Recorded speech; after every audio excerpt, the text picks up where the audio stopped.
Këtë javë, banorët e Dragashit protestuan për mungesë të furnizimit të rregullt me ujë për gati 10 ditë. Por Dragashi nuk është rasti i vetëm. Gjatë verës, mungesa dhe reduktimet e ujit përsëritën në disa zona të Kosovës. Arsyetohet mungesa e ujit në vitin 2026.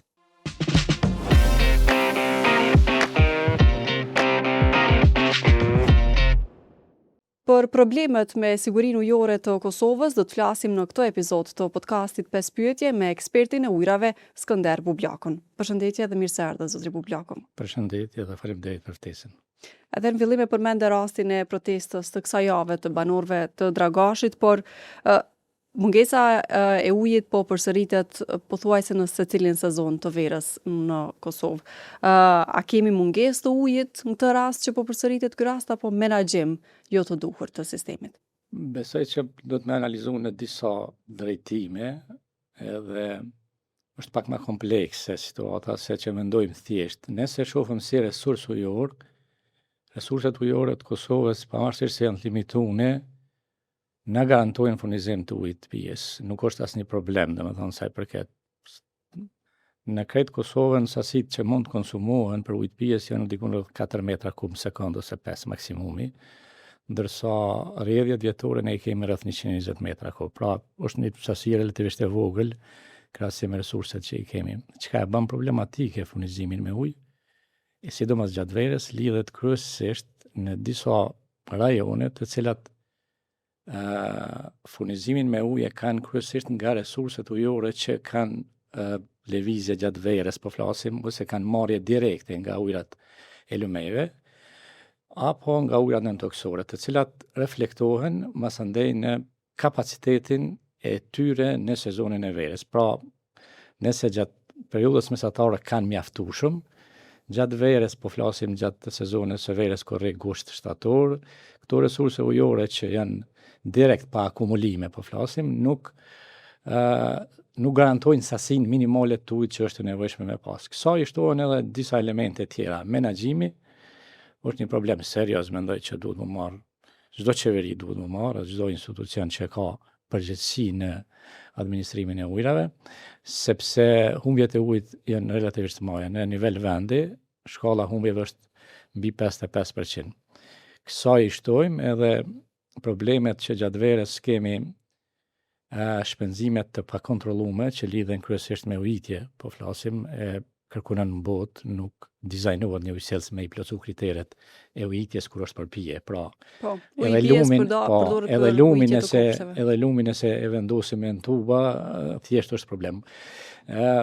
Mendoj se disa prej zonave problematike, siç e cekat që do Dragasit që lidhet kryesisht domethënë me resursin e marrjes, i kemi edhe zona tjera që po themi se është Ferizaj, që është problematik gjatë sezonit verës, për shkak se marrjen e ujit e ka direkt nga lumi. Kemi rastet sikur vitin e kaluar Peja, pavarësisht se ka shumë burime ujore, po marrja e ujit është kryesisht direkt nga burimet e rrjedhshme, po flasim, nga lumet. Kemi rastin e Kamenicës, i kemi disa zona të cilat varen direkt ose nga ujrat nëntoksore ose po themi nga rrjedhjet lumore. Dhe kjo e bën problematike, domethënë kur kësaj i shtojmë edhe humbjet të mëdha në sistem, edhe kërkesat ose shfrytëzimet për destinime jo ujit pijes, këto zona atakohen. Po nuk mund të shfutohet zonat të cilat kanë akumulime. Për shembull, Prishtina i ka 3 akumulacione, e balancon domethënë kërkesën, por problemet lidhen kryesisht domethënë me shpenzimet të mëdha dhe me humbjet të mëdha të ujit. Ato ku kemi rezervuar akumulime, problemi po themi thatësirave të verës vrehet më pak. Përjashtimisht po flasim çdo 4 vjet, 5 vjet, kur thatësia është pak më ekstreme, shfaqen edhe te burimet. Por problemet mujnë mu zgjidh, duhet mu administru mirë, po flasim edhe sistemi i distribuimit i rrjetes, edhe kontrolla që qytetarët me pas parasysh që nuk është sistemi ujësjellësit për ujitje, edhe kjo praktikisht po vrehet tash sezonën e verës në për shumë qytete ose shumë komuna. Po flasim, po jo në kuptimin e resursit, kemi parasysh sepse ka ndoshta një përgjegjësi te politikajt shpesh jemi pa ujë, s'është e vërtet. Kosova nuk është e pasur me ujë, por nuk është edhe varfër me ujë. Për me siguruar për ujë të pijes, për zhvillim ekonomik dhe zhvillim të industrisë ACC nuk duhet me i fajsu resurset ujore, duhet me fajsu vetën, sepse pjesa me madhe e ujrave në Kosovë rrjedhin dhe shumë pak jënë të akumulum dhe shumë pak të shfrytzuar. Nga kretë resurset që i kemi, në dispozicion po flasim vetëm për ujrat sipërfaqësore, dikun vetëm 15% shfrytëzohen dhe dikun rreth afërsisht 15% janë rezervat akumulume. Pjesa tjetër pra na iken gjatë vjeshtes, dimrit, pranveres, pjesa me madhe ujrave rrjedhin, ecin nga territori i Kosovës dhe nuk rezervohen. Domethënë, pra ky është një problem menaxherial. Nëse e shohim, nuk është problem i resurseve ujore. Sa i përket kësaj sfere të funizimit. Që rezervat e mundshme të këtyre ujrave të sezonit të vjeshtës do ta ulnin problemin në verë. Absolutisht, sepse ky është koncepti i menaxhimit integruar të resurseve ujore, kur ti e shfrytëzon, domethënë akumulon sasinë që e ki gjatë kohës, ki me bollok ose kur të shkakton probleme, për shkak të vërshimeve, ne po kemi probleme të mëdha me vërshime. Dhe e shfrytëzon gjatë sezonit kur praktikisht ki resurset e limitume ose ki kur është më e nevojshme që shfaqet gjatë verës. Mirë, po kësaj po i bie që kriza me mungesë të ujit është vetëm një krizë sezonale në Kosovë, kryesisht muajt e verës, apo është një problem më i madh në sigurinë ujore në Kosovë që mund të përkatësohet ndoshta më shumë të ardhmen? Kriza është unë nuk e quaj krizë, sepse megjithatë kemi një furnizim sa duket të rregullt, ka disa muaj që janë problematike, por a mund të bëhet më mirë? Absolutisht se po, është më shumë koncept i menaxhimit, sepse resursin e kemi, nevojitet administrim më i mirë, nevojitet një përkrahje më e madhe për kompanitë e ujësellsave që me i zvoglu humbjet, nuk bëhet zvoglimi i humbjeve po themi pa aktivitete fizike, pa ndërhyrje teknike në sistem të furnizimit me ujë, dhe zvoglimi i humbjeve në një shkallë të pranueshme e bën të, po themi, në një farforme pa diskutim furnizimin e ujit me 24 orë në gjithë territorin e Kosovës. Ka pas progres Kosova në furnizim me ujë, por duhet ende më shumë të bëhet. Sezoni i verës duhet po themi kujdes më i madh sa i përket resurseve ujore që merren direkt nga lumejt ose nga ujërat toksore. Po. Qeveria Kurti, paktën kjo parti që është në pushtet sa ishte në fushat, ka premtuar ndërtimin e 5 digave ujore mandatin e ri qeveritar. A mund të bëjnë zgjidhje për këtë problem 5 diga të reja, apo duhen masa më urgjente të ndërmerren? Marr parasysh ndoshta kohën që mund të merr ndërtimi dhe funksionimi një dige. Unë do të isha i kënaqur një digë ta kemi, ta ndërtojmë të paktën, apo do të fillojmë. Të paktën ta fillojmë me një, sepse digat janë veprat më të mëdha ndërtimore në tokë. Për shkak edhe kompleksitetit, edhe për shkak të vëllimit të madh, edhe për shkak sipërfaqeve, për shkak kushteve specifike që sot janë pak më të avancume. Kosova ka pas një strategji për ujë, ai ka të definuar lokacionet e akumulimeve. Është mirë që fillon procesi, nuk është proces që mundet më kryen për një mandat, domethënë, ose për një, po themi, për një kohë të shkurtër, sepse digat janë vepra që ndërtohen me vite tona, nuk është objekti thjesht për ndërtim, por një prej zgjidhjeve është ndërtimi i akumulimeve. Tash në këtë fazë janë disa lokacione të përcaktuara, kryesisht duhet më koncentru në zonat që kanë probleme serioze.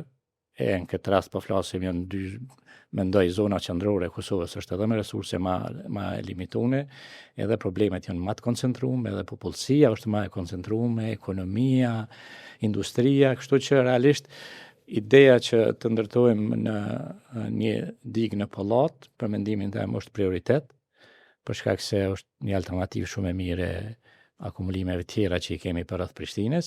Gjithashtu edhe ndërtimi në Kamenicën e Desivojës është një zgjidhje e mirë për regionin e Anomaravës, sepse atje ka probleme. Për ta shpjeguar për shikoni, po nëse ndërtojmë një digë, ne kemi një rezerva të ujit, për shembull në një prej digave të nëse ndërtohet për shembull në podierën në Pallat, do të kemi të paktën 25 milion metër kub ujë, që nënkupton furnizimin e spaku 150.000 banorëve, garantimin. Domethënë neve na garantohet ajo sasi sepse ne e rezervojmë brenda një viti. Pra, në çfarëdo opsioni ti i jenë ato të sigurta.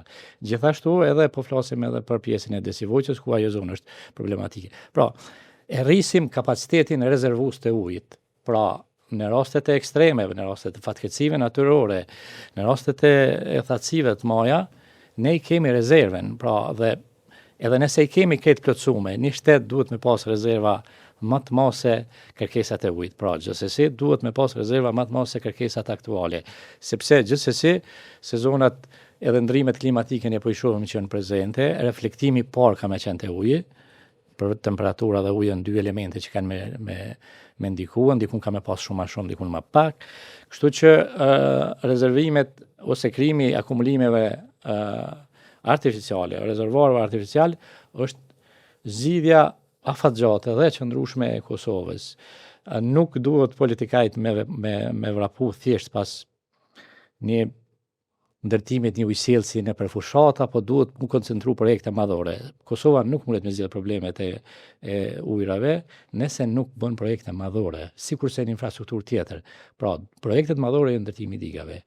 Ato, domethënë, duhet mu koncentruen, duhet me pas një farë konsenzusi edhe politik, thjesht, sepse ato janë vepra që kanë me ndërtu për shekuj, po flasim, se digat janë veprat më afatgjate që ndërtohen, pra kanë qëndrueshmëri mbi 100 vjeçare, kështu që është shumë e rëndësishme kjo me. Kur po thoni zotri Bubulaku që një shtet duhet të ketë rezerva të ujit më shumë se sa që i nevojitet popullatës saj, ai bie që me këto mungesa, qoftë në Dragash, qoftë në zona të caktuara për 10 ditë, për 2 javë të furnizimit të rregullt, ai bie që Kosova ka rezerva më pak se sa që ka nevojë. Absolutisht, po vetë fakti se i kemi vetëm 15% ose më po, i kemi vetëm 15 edhe të akumulume.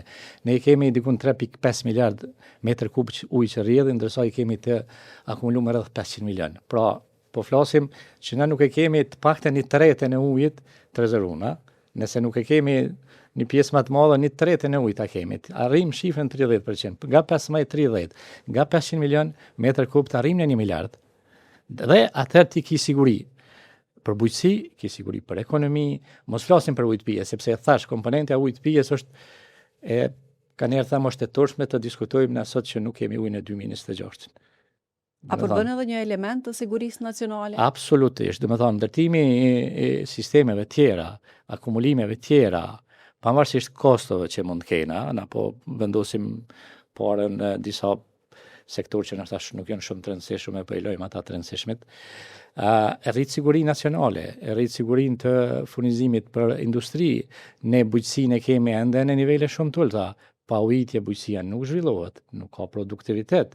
Prandaj, domethënë, koncepti duhet më orientu në drejtim të rritjes së kapaciteteve rezervuese të ujit, pra ndërtimit të akumulimeve, ato ku është e mundshme, jo gjithkund ku është nuk ka mundësi, por ka edhe mundësi tjera, sidomos për furnizim me ujë të pijes, disa zona kanë mundësi edhe më të thjeshtë teknike me bo zgjidhje afatgjate.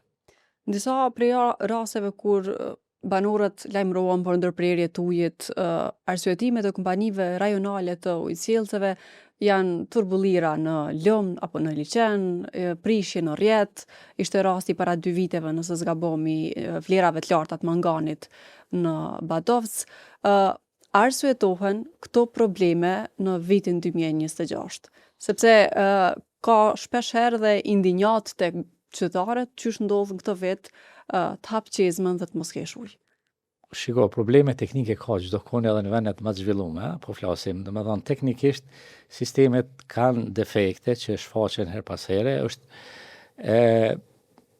diferenca është si administrohen ato, sepse kur të flasim për Badovcin, ato gjithë jemi të e ditë që ka probleme atje me kvalitetin e ujit që lidhet kryesisht në për sezona për shkak të paraqitjes së manganit, por duhet aktivitet për mes gjithë atë problem. Nuk duhet më të përsërit përgjithësinë ky fenomen vitet tona, ti duhet me ndërmarrë diçka në mënyrë që me eliminohen.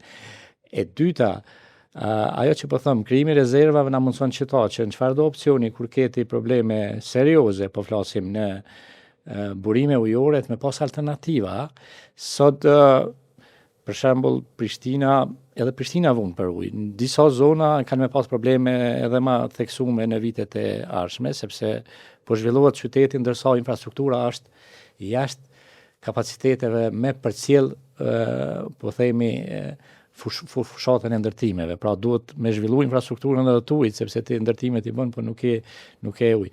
Edhe kvaliteti që lidhet me ndërprerje, komunikimi ma i drejt për drejt i kompanive të ujit me konsumatorin, sqarimet pse ndodhin këto fenomene si dhe bashkëpunimi institucional po flasim, edhe koordinimi me akterë që po na mungon shumë, duhet jemi parasysh. Këto nga tresat politike në nivel qendror lokal po reflektohen edhe në menaxhimin ditor po flasim të kompanive edhe të institucioneve të tjera, dhe këtu krejt masandej po i bart sigurisht se banori, qytetari që merr shërbimet. Si pasoja, është një prej problemeve dhe menaxhimi i rrjetit, sepse e di që në të kaluarën të paktën para 2 viteve ka pas raportime të shumta që një sasi e madhe ujit humbet në rrjet për shkak të prishjeve, për shkak të keq menaxhimit të sistemit. Thash një prej problemeve komplekse është humbja e ujit. Po humbja në kohën e rishjeve. Jo, humbja e ujit në rrjet, po flasim tash. Në nivel Kosovës tash ka gjendja është për mendimin tim edhe regioni nuk e ka mirë. Në përgjithësi Ballkani e ka vlerën mbi 50% e humbjeve, por Kosova nuk e ka luksin me humb, krahasim me vende tjera që kanë resurset mjaftueshme se kanë zgjedhur probleme. Pra në një vend ku ka resurset mjaftueshme ka, edhe nëse humbjet tolerohen deri në një shkallë, mund të arsyetojnë. Po Kosova me këto probleme që i ka me furnizim, prioritet duhet me dhënë zvogëlimit të humbje. Dhe kjo nuk po ndodh. Fatkeqësisht ka një trend relativisht gjatë që humbjet e ujit janë të qëndrueshme në nivelin e mbi 50%, që e bën pak problematike. Domethënë, investimet duhet më koncentru në rehabilitimin e sistemeve. Kemi rrjeta të vjetra dhe 60 vite, 70 vite, ndoshta në disa zona më të vjetra, edhe që duhet patjetër me u ndërhyj në mënyrë që me e zgjedh problemin e eliminimit të humbjeve. Nuk po flas veç humbjeve fizike, se atu ka probleme, si thash, qytetarët ujisin kopshte, kanë probleme marrje të ujit pa kontrollume, pa autorizume, edhe ajo është një prej problemeve serioze, por në general kompanitë e ujësjellësit problemi numër 1 teknike kanë humbjet dhe nivelin e lartë të humbjeve të ujit.